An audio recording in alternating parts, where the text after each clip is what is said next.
Hello guys, आज की कहानी है नई दुल्हन के घूंघट की। मेरी शादी के कुछ दिन बाद घर पर सभी रिश्तेदार आए हुए थे। आखिर नई बहू से मेहमान नवाजी करवाने का सभी को शौक होता है। सासू माँ का आदेश मिलते ही मैं सभी के लिए चाय नाश्ते की तैयारी में लग गई। मैं सबको चाय नाश्ता पकड़ा ही रही थी कि अचानक मेरा घूंघट गिर गया। दोनों हाथों में सामान था, इसलिए मैं अपना घूंघट ठीक भी नहीं कर पाई। सासू माँ ने देखा कि मेरा घूंघट गिरा हुआ था, पर ये नहीं देखा कि मेरे दोनों हाथों में सामान भी था। उनकी बहू का घूंघट सबके सामने गिर गया, ये उन्हें बिल्कुल भी बर्दाश्त नहीं हुआ।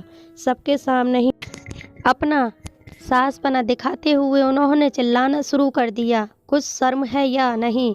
यही सिखाकर भेजा है तेरे माता पिता ने। हमारे घर की इज्जत का कुछ ख्याल ही नहीं है। ससुर जी भी वहीं बैठे हुए थे, वो भी बोले, बहू शर्म आनी चाहिए तुम्हें। हमारी नाक कटाते हुए सास इतना कुछ बोल गई, लेकिन अभी तक घूंघट ठीक तरह से नहीं बना तुमसे। कुछ तो अपनी सास का भी लिहाज करो। कब तक ऐसे उघाड़े सिर घूमती रहोगी? अपना घूंघट ठीक करो। बहू बहू बेटी बनने की कोशिश मत करो। फिर सासू माँ को देखते हुए बोले, इसे अभी तक हमारे घर के तौर तरीके नहीं सिखाए तुमने।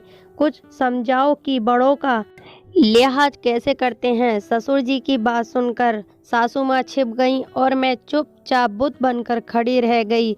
वहीं अपने पिता की बात सुनते ही साल भर से मायके बैठी हुई शादीशुदा नंद भी खड़ी हो गई और मेरे पास आकर मेरे पल्ले को मेरे सर तक खींचते हुए बोली, अब यहीं खड़ी रहेगी या अंदर भी जाओगी? बेशर्म कहीं की, बिल्कुल भी समझ नहीं है कि ससुराल में कैसे रहते हैं। मैं अपने हाथों का सारा सामान साथ लेकर ही अपने कमरे में दौड़ी चली आई।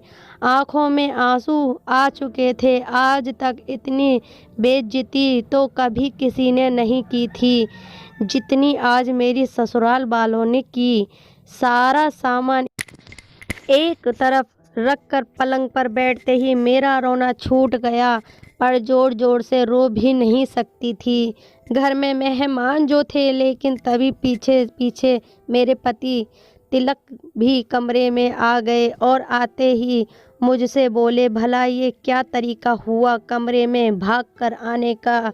तुम्हें ध्यान रखना चाहिए, सारे रिश्तेदार बैठे हुए हैं और तुम उन्हें सामने अपना सर खुला करके घूम रही हो।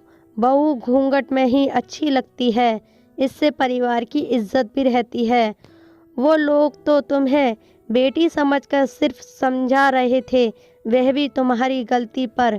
फिर इसमें रोने की क्या बात है? अब मुझसे रहा नहीं गया। मैंने कहा, नई नई शादी हुई है, मुझसे साड़ी नहीं संभलती, आप घूंघट संभालने की बात कर रहे हो।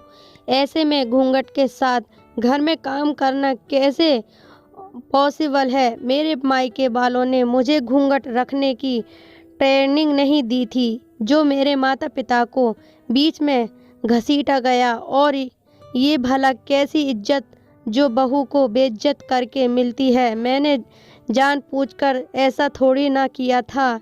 जिससे पहले कि तिलक कुछ कहते, सासू माँ अंदर कमरे में प्रवेश करते हुए बोली, तेरी हिम्मत कैसे हुई इतना सब कुछ कहने की?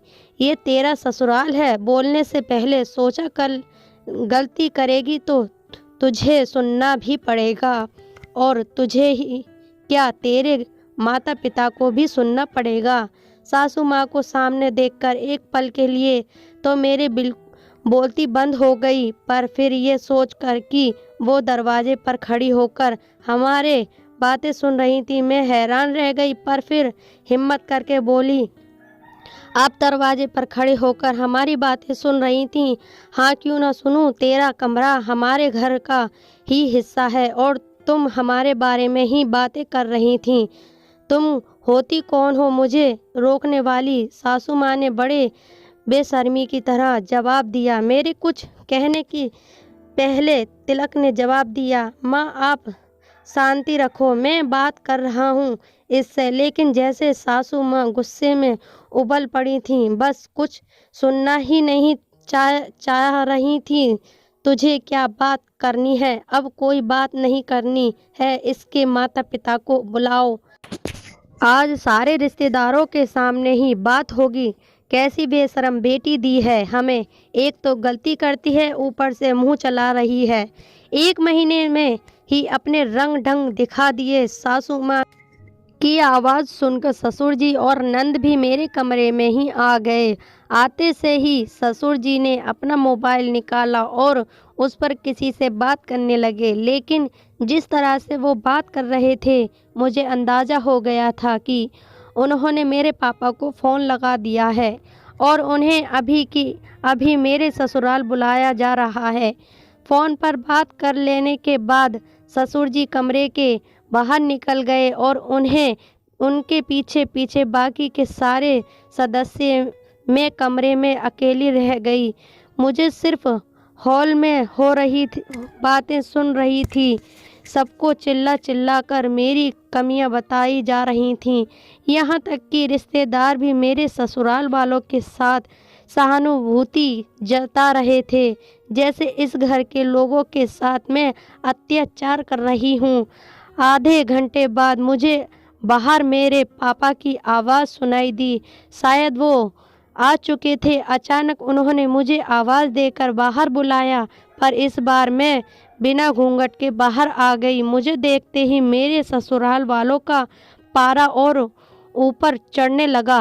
तभी मेरी सास बोली, लो देख लो, आपकी बेटी को संस्कार नाम की चीज़ नहीं है। यह ससुरालियों का पूरा कुनबा बैठा हुआ है। लेकिन कैसे उघाड़ चाचारे बाहर आ गई। सासू माँ की बात सुनकर मैंने पापा की तरफ देखा, पर पापा ने मुझे चुप रहने का इशारा किया।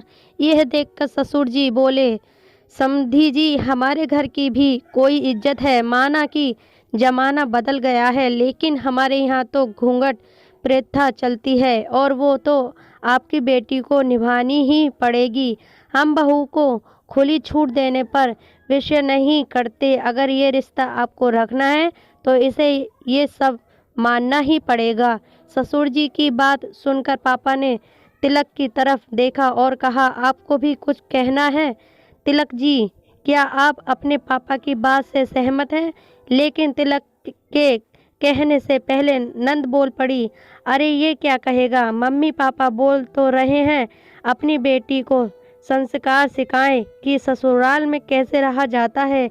ये तो इसे हमारा घर मिला है, कहीं मेरे ससुराल की तरह ससुराल मिल जाता तो आठे दाल का भाव पता चल जाता।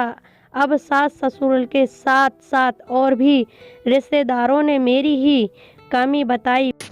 पापा काफ़ी देर तक सब कुछ चुपचाप सुनते रहे, पर मुझे बोलने तक नहीं दिया। जब सब लोग बोल लिए तब पापा बोले, बेटा जा तेरा सामान पैक कर ले, अब घर चलते हैं। पापा से इस तरह के जवाब की उम्मीद किसी को नहीं थी। बेटी तो पहले ही साल भर से यहाँ बैठी हुई है, अब बेटे का घर भी बिगड़ रहा था। ये देखकर अचानक सासू माँ पलटते हुए बोली, अरे समधी जी, हमने तो यहाँ आपको समझाने के लिए बुलाया था और आप तो अपनी बेटी को लेकर ही चल दिए। भला ये भी कोई बात हुई? ऐसे तो आप अपनी बेटी का घर ही बिगाड़ लेंगे। पापा ने सासू माँ के सामने हाथ जोड़कर कहा, देखिए समधन जी, आप मेरी बेटी की कितनी इज्जत करती हैं, ये तो इसी बात से पता चल गया कि आज आपके घर में सारे रिश्तेदार मौजूद थे। उसके बावजूद भी इतना बड़ा बखेड़ा खड़ा हो गया, वो भी घूंघट के पीछे। और तो और आपने मुझे यहाँ तक बुला लिया। जब आप मेरे सामने ही इतना कुछ बोल गई तो मेरी बेटी को तो पता नहीं कितना कुछ सुनाती होंगी। और फिर ये तो कोई नई बात तो है नहीं आपके घर के लिए। आपकी बेटी भी साल भर से आपके घर में बैठी हुई है, तो मेरी बेटी भी अपने मायके बैठ जाएगी। कम से कम उसे इतने लोगों के सामने बेइज्जत तो नहीं होना पड़ेगा। वैसे भी क्या फ़ायदा ऐसे घर में जहाँ पति तक अपनी पत्नी के लिए नहीं बोल पाया। मैं अपना सामान पैक करने अंदर कमरे में जाने लगी, तभी तिलक बोला, नहीं नहीं पापा जी, ये कहीं नहीं जा रही है। मैं अपनी चुप्पी के लिए माफ़ी मांगता हूँ, लेकिन मैं अपना घर नहीं बिगाड़ने दूंगा। तिलक के कहते ही ससुर जी ने उसे घूर कर देखा। बस बन जा जोरू का गुलाम। जोरू का गुलाम तो जोरू का गुलाम ही सही। पापा जी, मैं अपना घर नहीं बिगाड़ने दूंगा। साल भर से दीदी यहाँ बैठी हुई हैं अपनी बेवजह की जिद के कारण कि उन्हें जीजाजी के साथ अलग रहना है। तब तो आपने कभी संस्कारों की बात नहीं की, फिर आज सिर्फ एक घूंघट के पीछे इतना सब हंगामा क्यों? अगर आपको पसंद नहीं है तो मैं अपना बंदोबस्त कहीं और कर लूँगा, पर मैं अपना घर बिगाड़ने नहीं दूंगा। तिलक की जिद देखकर ससुर जी गुस्सा होकर कमरे में चले गए। सासू माँ और नंद भी झुकने को तैयार नहीं थीं। आखिर कुछ दिनों के लिए पापा मुझे घर ले ही आए। जब तिलक ने अपने रहने का बंदोबस्त कर लिया, तब वो मुझे अपने साथ ले आए। तिलक मुझे अपने साथ दूसरे शहर ले आए।